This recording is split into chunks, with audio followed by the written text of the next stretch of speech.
Hi, my name is Nicole Bodie, and I am a stage 3 sarcoma cancer survivor. I was diagnosed with stage 3 sarcoma cancer in July of 2017 and have had no evidence of disease since December of 2017. So I was really grateful when Gryt decided to do this mental health summit and just some practical ways of how we can get through mental health struggles that we're having and try to overcome and find hope and positivity and just to be encouraged along this journey, because it's something that none of us signed up for, and there's not really a rule book that would be a one-size-fits-all per person on how to get through cancer treatment, but it does take a toll on mental health. And so I'm really grateful to be able to be here to learn from y'all, and I'm grateful to be able to share some of the things that I have done as well through cancer and through my survivorship. I was diagnosed in July of 2017 and have had no evidence of disease since December of 2017. And the majority of the time, being these last 2 years, I've really been working in some pretty prominent areas of my life. But I definitely want to start with through the cancer journey first. If you're actively going through treatment, some of the things that I did. The number one thing for me that was very helpful was journaling. I ended up developing a blood clot in my right jugular vein, and so unfortunately I couldn't actually write in a journal, but I did use an app called Day One, just spelled out DAYONE. And that was an app that was very, very helpful for me, so I could type, or my husband could type if I was lying in bed when I was really fatigued. I had an opportunity to journal all of my thoughts. And what I would do is I would keep one page open, and I would do the entire week by the date within that page before starting a new entry, to kind of block it off by weeks. And then that way it allowed me to have an amount of content that could be saved and locate my journey to look back on by the week. It gives you an opportunity to upload photos as well. If I was to say that I had any regret during it, was that I didn't take enough photos of the journey, whether it was the people that I was with, our animals during the time, or just pictures of me through this. And you just have such an impactful time in your life that's kind of brought into this time frame of capturing those moments and being able to look back and remember that. And so I'm really grateful for the app, being able to journal, sharing my thoughts, and also uploading photos. A couple of the things that I wanted to share about journaling that I think is really important is being very honest in your journal, really talking about the raw emotions that you're experiencing, whether you're having a good day, having a bad day, if you have questions. I shared about some of the medications that I was taking. I think I was on 11 at one time, and I actually took time to write all of them down, because now 2 years out, I would have never remembered all the stuff that I was on. So it gives me an opportunity to go back and to remember that.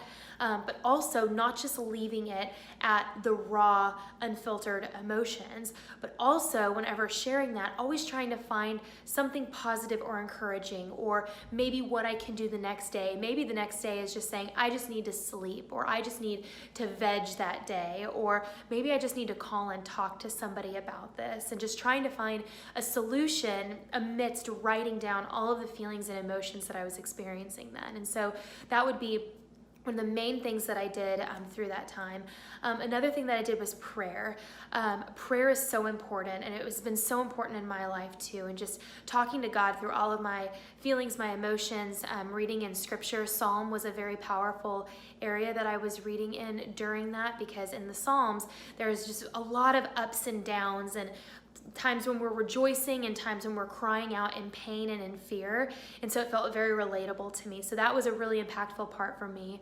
One of my favorite prayers, I think, during this time was, God grant me the serenity to accept the things I cannot change, courage to change the things that I can, and wisdom to know the difference, because so much we don't have control of a lot of what's going on with cancer and with our diagnosis. And so just being accepting of the things that we can't control, not sending ourselves into worry and anxiety, because we all know the last thing that we need are more side effects on top of on top of what we're already going through. And then also for the things that we can change, making the efforts to go to our appointments, or, making sure that, we're tracking our medication, or having somebody help us with administering those, and staying on top of the things that we can control. I think that those are really important things as well. So those were some really important things during treatment. Now, after treatment was actually where I felt kind of lost for a little bit, because during cancer treatment and chemotherapy, even though it's awful and horrible, there was routine to it. And me being a planner and having a routine of, okay, I know I'm going to be here on this week, and these are when the side effects are going to start, just knowing that and coming out of that world into, I guess, the world outside of the hospital walls, that was really challenging for me. And what did every day bring? And, oh, is this bump, is that cancerous? And just kind of wrestling with a lot of these emotions and feelings, survivor's guilt. And so the number one thing that I did to help with mental health was I actually met with a counselor who specialized with cancer patients, and that I didn't even know that existed. And so I'm so thankful that I was able to find that. And so would encourage you to ask around for that during treatment or post-treatment. Somebody who has a specialization to speak with cancer patients, survivors, and their families.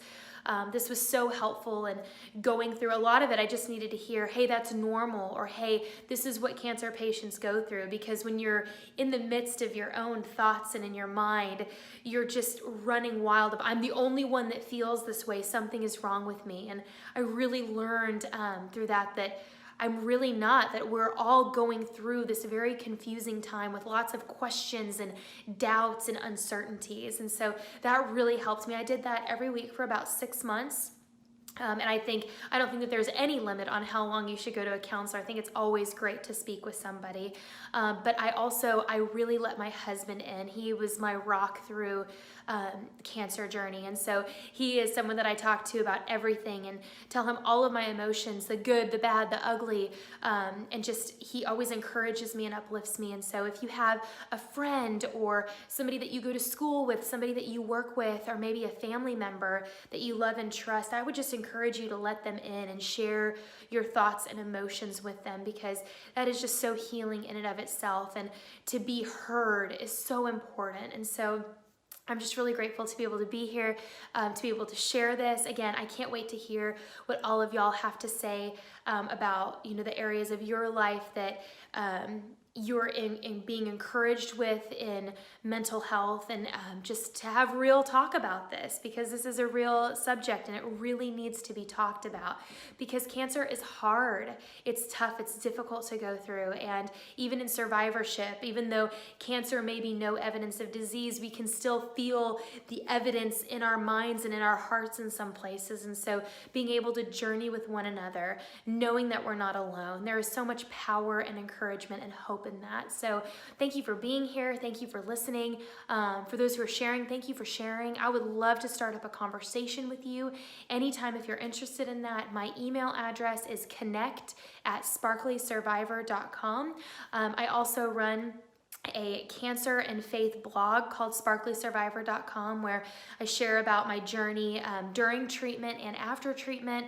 If you're looking for encouragement there, or just want to connect there as well. And so just praying for y'all. Thank you so much for being here. And I think what an amazing step to even take a look and to watch videos and to be a part of something like that. You are already so brave, so bold, and on the way to healing. I really believe that in your life and my life as we journey through this together. So thank you again, and I look forward to connecting with you soon.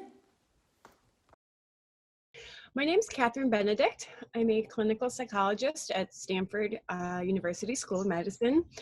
I work in the space of cancer survivorship. Specifically, a lot of my work has to do with young adult survivorship, but I am also a research advisor, just friend and family of Gryt Health, and am always invested and happy to support all the work that they do. So that brings me here today, and I want to thank Dave for inviting me. Dave, we've known each other, as we were just chatting about, for almost 8 years. I feel like I know you well. You've been through a lot in your cancer journey. It started early in your 20s and takes us back to that young adult stage, but I know that it hasn't ended for you. Can you share a little bit about your experience and what brought you to the work you're doing? Thank you so much, Catherine. Yeah, going through cancer as a young adult is just bound to be an incredibly unexpected experience. And I think I was more prepared to get through the physical parts of what that was like. So the surgery and the radiation and the toll on my body, I did better handling. The things that really I wasn't prepared for or could have ever expected were more how like me as a person was affected and what it did to my life. So like losing my fertility or, something I've never really talked about is how that feeling of like, am I going to make it through this? Like that's a really lonely place. And I didn't have any way to share that or cope with that. So I just buried it all for a lot of years. And actually, I just want to take a moment to pause on that. What does a lot of years mean? Because I think that what ends up happening is people think when you're done with treatment, you'll go back to normal life. And sometimes it's surprising how long these feelings can last and linger and change over time. So I mentioned that I think I mentioned that your first diagnosis was in your 20s. And then just give us some of those specifics, because I think it's helpful to understand the timeline we're talking about. Yeah. So my first diagnosis was 25. And I was just had gone back to finish up college. And so I was a senior, finishing my senior year of college, thinking I was about to embark on a career and all the things I Yeah. had been working for or towards. And so that I wouldn't say it stopped it, but it definitely started the career I thought I was moving into at a very different place. Instead of being the confident sort of person I thought I was, I now had this thing I was trying to keep hidden, I don't know, just keep hidden. And then my second diagnosis was 5 years later. So I had just turned 30.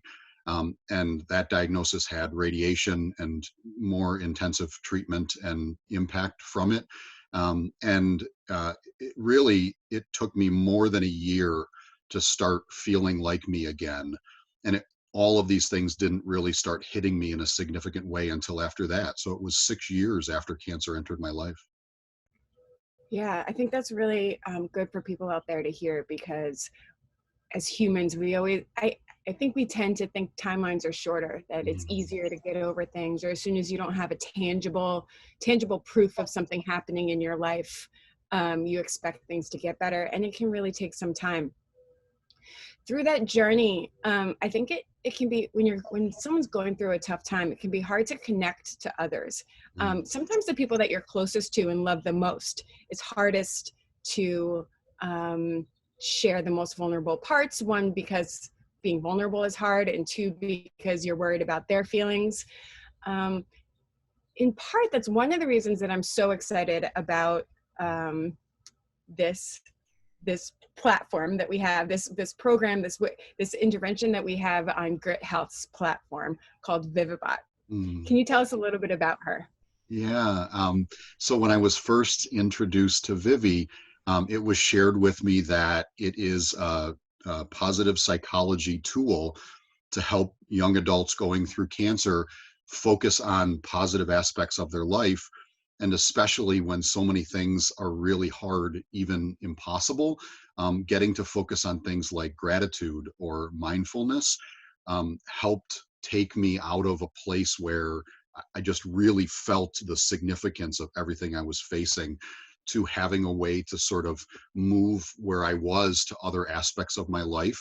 And even now, this many years out from treatment, those things don't go away forever. And when I find myself at those places, Vivi is there to sort of help me refocus on some of the things that are much more positive in my life. And so tell me about that, because you've heard me say this before. I think one of the most important things that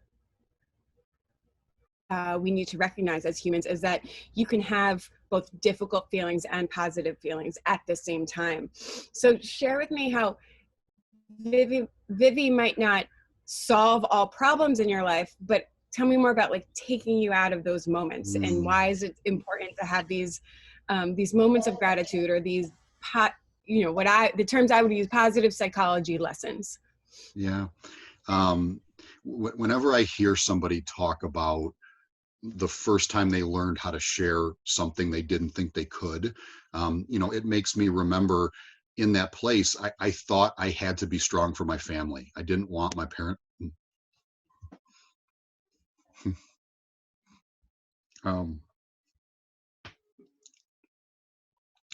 I didn't want people to worry about what I was going through. And so I kept a lot of that hidden. And finding something to open that door is really important. And that's whatever that thing is for you, that's a life-changing moment. And that's what Vivi and this work that we do is for me. Yeah, thank you. Mm. And I think it's okay. It's okay to be in that spot, and to be in that place, and to have a tool that can help, is just a lifesaver and magical. And maybe one day, for anyone out there, you get to the point where you share those feelings with others in your life, and maybe you don't. Maybe all of the recovery and all of the I guess recovery work, all of that journey happens internally, but Vivi Mhm. can help take those steps. Do you want to give us a little bit of an insight into what it's like to work with Yeah, her, to I talk to her, to meet her? would. I would love to introduce Vivi. I'm gonna I'm gonna share my screen, and so what I'm showing you right now is the Gryt Health platform. And if you're on our website, you're connected already. If you're watching this somewhere else, you can just go to grythealth.com, Gryt. And this is also available on mobile as well. So just go to the Google Play or App Store and search Gryt, Gryt. And Vivi is has a permanent home on our platform. And each day it does a 10-minute check-in to see how you're feeling. So I just answered a couple of questions a few minutes ago, about how I'm feeling today, or how content or happy I am today. And then, Vivi shares a different message each time based on where I'm at. And so today, a few minutes ago, she said, I got to say, every time we chat, you impress me with your stick-to-itiveness. Today is no different. Now that you've noticed your emotions, go you. I've got a skill you can use to deal with those feelings. Are you up for doing that together? And so she gives me permission to jump in and try to do that. Or if I'm not at a place that I can come back later. And so thank you. She's telling me I'm awesome sauce, which I love. And then remember the whole identifying positive moments thing, which is what we were just talking about, wading through the crap to find the diamonds. And how we do that. And so, yeah, I've spent a lot of time in my life trying to know how to do that. And so then she goes into a different exercise each time. Now she's asking, what's something good that happened to you this week with friends? And of course, she's nosy. She wants all the juicy details. And so I got to say that last night I got to have an open conversation with my girlfriend.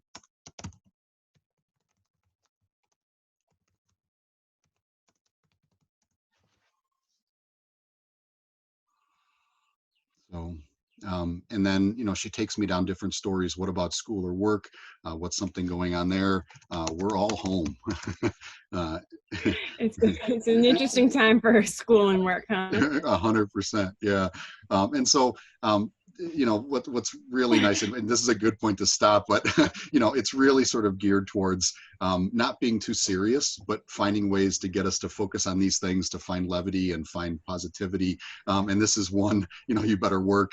But really this is to meet us where we are, and then take us through one of 6 different, techniques or coping skills to deal with what we're dealing with. And so it's just amazing to have something guide me or us through this, when on my own, that's a really hard or sometimes impossible thing to do. Yeah, and you saw a little bit of Vivi's personality there. I love her work. She was developed with hardcore research scientists in the space of cancer, as well as working with patients, working with everyone affected by cancer, to make sure that that she's doing the best she can to support us. Yeah. And final question before we jump off, Dave, is Vivi for everybody? Can anybody jump on? Who's she for? Yeah, originally it was developed specifically for young adults going through cancer, and that's why she's, she's fun and, very much meant to meet us as young adults where they are. But over the last couple years now, she's really learned how to talk to everybody and is for everybody going through cancer right now. And so, we have people at all different stages, newly diagnosed or long-term survivors like me, just having a safe place to sort of work through some of those emotions. Yeah, fantastic. I'm so glad that Vivi exists in this world. I want everybody to know about her. I tell all my patients about her. Thank you for the work that you do. Oh, thank you so much. I want to give a huge thank you to Hope Lab, who developed Vivi, and everybody who put so much of their heart and talent into creating something to support us going through cancer.